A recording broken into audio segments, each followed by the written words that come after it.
A day in my life as a single mom and real estate agent.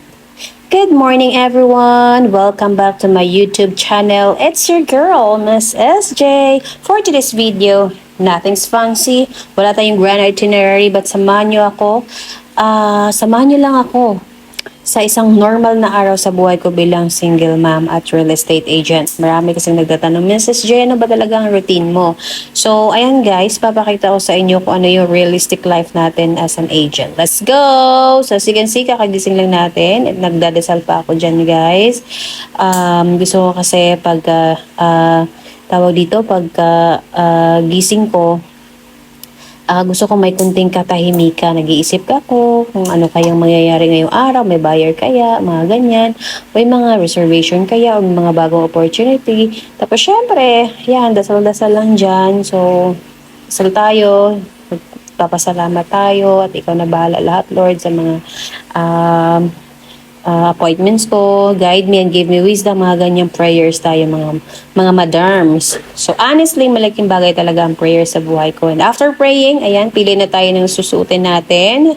Simple lang, hindi kailangang branded yung suot natin, no? Ang importante, malinis, presentable, at confident tayo. Sabi nga nila, confidence is your best outfit. Taray. So, ayan.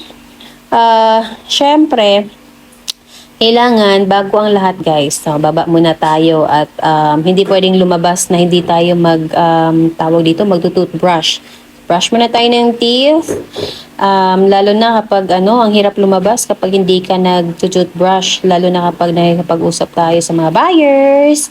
And then, 'di ba, importante talaga presentable tayo sa mga buyers natin pag humaharap tayo. So aside from toothbrush, ayan, mag-facial wash muna tayo.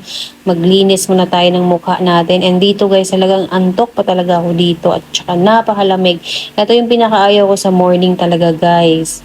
Yung maligo ng umaga. Sobrang lamig. At saka hindi ko talaga trip ang malamig. So iniisip ko, paano na lang no kapag nakapag-asawa ako ng taga-US. Ow!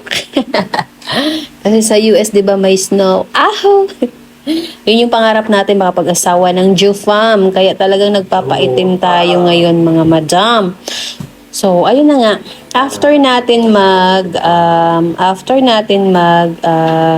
hilamos, yan, next dyan is talagang magtututbrush tayo dyan. Kasi, yung pagtututbrush talaga ay sobrang mahalaga guys. Tapos, ayan.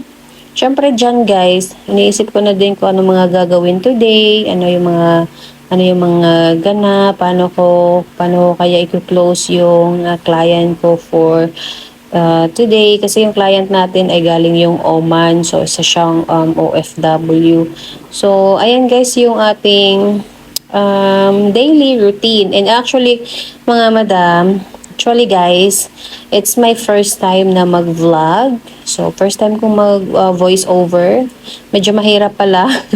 Lalo na pag mahaba. Parang nauubusan ka ng sasabihin kung ano sasabihin nyo. But anyway, please support our vlog. At try kong mag-focus dito sa YouTube at saka sa Facebook. Kasi mahilig talaga akong take ng mga videos, filming, photos, and nakikita ko rin, na-inspire ako sa mga ibang mga vlogger na umayos yung buhay nila sa pagba-vlog. So, I am also hoping na magiging successful tayo one day. Hindi man ngayon, maybe bukas or sa susunod na mga araw. So, just please keep on supporting me and paki-follow and comment and share po ng ating mga daily na mga videos. And sana po bilang isang single mama, inspired ko po kayo dyan, yung mga single mom po dyan. So, yan. Ngayon, it's our time na breakfast. So, ang kakainin natin today is an overnight oatmeal. Ito yung isa sa mga favorite kong breakfast kasi bukod sa healthy, Yan, mabubusog ka talaga at mabilis lang siyang gawin.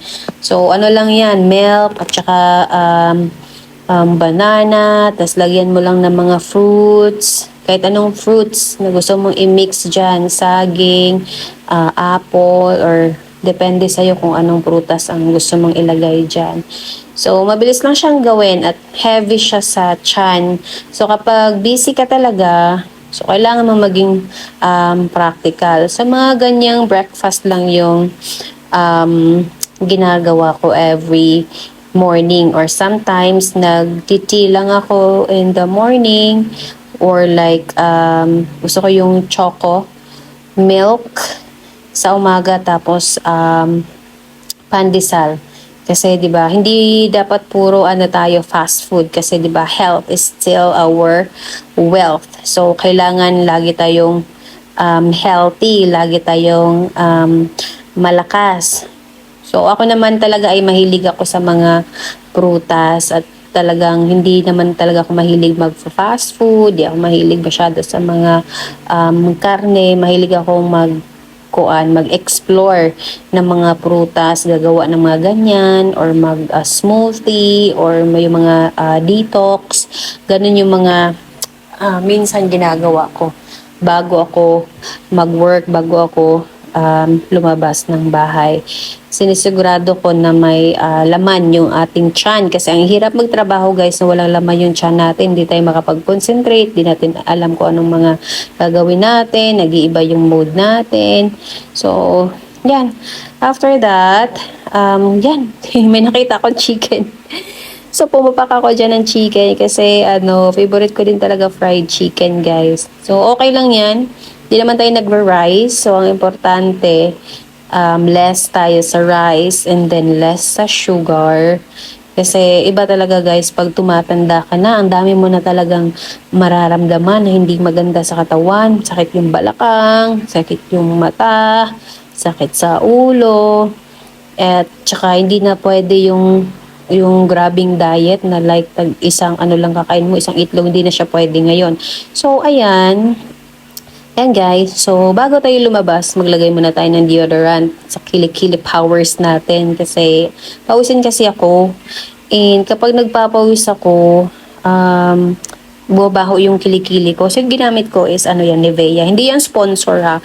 Pero yun yung ginagamit ko everyday kasi hindi talaga papawisin yung kilikili ko dyan at nare-remove yung mga amoy. And after that, bago tayo lumabas, syempre mag-sunscreen muna tayo dahil tayo ay nagwo-work sa field bilang isang single mom real estate.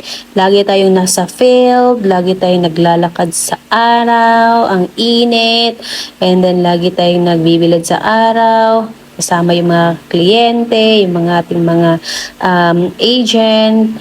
So, mahalaga na may protection din. Kahit din maulan, minsan naglalagay din talaga ako ng sunscreen, guys. So, eto na guys, labas na tayo and pupunta na tayo sa car. So, ayan guys, ang sarap ng feeling pag nakalabas ka na ng bahay. Kasi nalalanghap yung mga fresh air, and ayan, paano-ano lang tayo ng mga video. Kuha tayo ng mga shot, and nakakailang pag first time mong magkuan ba yung mga ganyan, na first time magte-take ng parang mahabang video while lakad. But anyway, it's time to drive, guys. So, ito yung siguro ang isa sa pinaka-favorite moments ko. Tahimik, nakakapag-isip ka, nakakapagplano ka. Dahil minsan, dito rin pumapasok yung mga ideas mo, kung ano yung mga gagawin today, paano magiging successful yung lakad natin. So, minsan din, nakakapag-isip din ako kung ano yung mga i-content ko, yung mga ganon. And pa-support pala ako guys kasi first time ko to mag-voice over ng mahabang vlog, and medyo nangangapa pa tayo sa vlogging.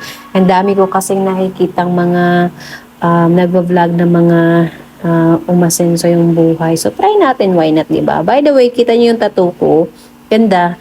Kilala niyo si Cindy Cinco. Idol ko kasi siya. And then, talagang mahilig ako sa kaya ako nagpalagay ng ganyan kasi mahilig ako pumunta ng mga dagat. So, diba, maraming mga coconut tree, may mga palm tree. Mahilig akong Gustong-gusto ko yung mga yung ng palm tree. Tsaka may meaning po yan. So, mabigat yung meaning. Tingnan nyo na lang sa Google. So, ayan. Ito na yung andyan na yung ahente ko. Siya yung pinick up ko sa McDonald's. So, ayan. Pagdating niya, kwentuhan muna kami. Na yun, hindi lang puro trabaho. Minsan kasi dapat tayo, importante rin ng mga tawanan, kwentuhan ng mga personal life. Kasi minsan, di ba, stress na nga tayo sa work trabaho, 'di ba? Minsan kailangan natin na mapagaan yung mga sarili natin para gaganda din yung samahan natin. So, hindi lang tayo pagbebenta ng bahay, kundi nagbibigay din tayo ng mga, alam mo yun, mga simula sa bawat pamilya. So, ang dami namin mga kwentuhan dito, mga personal life niya. So, siya ay 19 years old at saka nabuntis siya at age of 19 at hindi sila okay ng kanyang partner. So, talagang ina-advisean ko siya, dinadala ko din siya sa yung araw-araw para ma-expose din siya sa pagiging ahente. Kasi din siya ay magiging single mom na din ito. Welcome to the club! But anyway, hindi po end of the world. Kahit single mom ka, hindi ibig sabihin na yun na yung end of the world. So, ayun na guys, nandito na pala ako sa may Lancaster. So, isa to sa pinakasikat na subdivision dito sa bandang Cavite. Kaya, kung kayo ay interested din palang mag-invest ng property dito sa Pilipinas, pwede niyo akong kontakin. So, anyway, nandito na tayo sa Northdale sa site. Waiting tayo sa buyer para sa site tripping. So, parang talagang ganito ang buhay ng isang real estate agent. Hindi lahat ng oras meron kang ginagawa din. Minsan, palakad-lakad, kuha ng mga videos para may ma-post ka. And after waiting, ayan na, dumating na sila. And itong buyer na to ay galing Oman.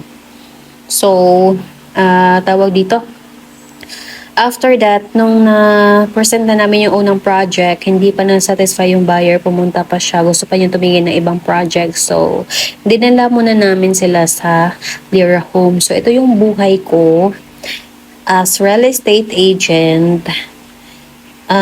Ina-assess ko yung mga kliyente, yung mga buyer ng mga ahente ko. Minsan ako ang nagda-drive para mag-guide sila. So, since ito ay mga bago sila, mga bagong agent, so kailangan kong i-guide. Kailangan ako muna yung haharap sa mga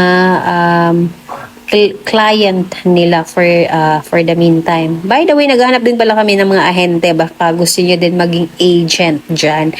Mag-comment kayo dyan sa comment section. So, ayan. So, after dito, hindi naging successful yung aming hindi nag-reserve yung buyer. Pag-isipan daw muna ng anak niya. So, office time muna po tayo.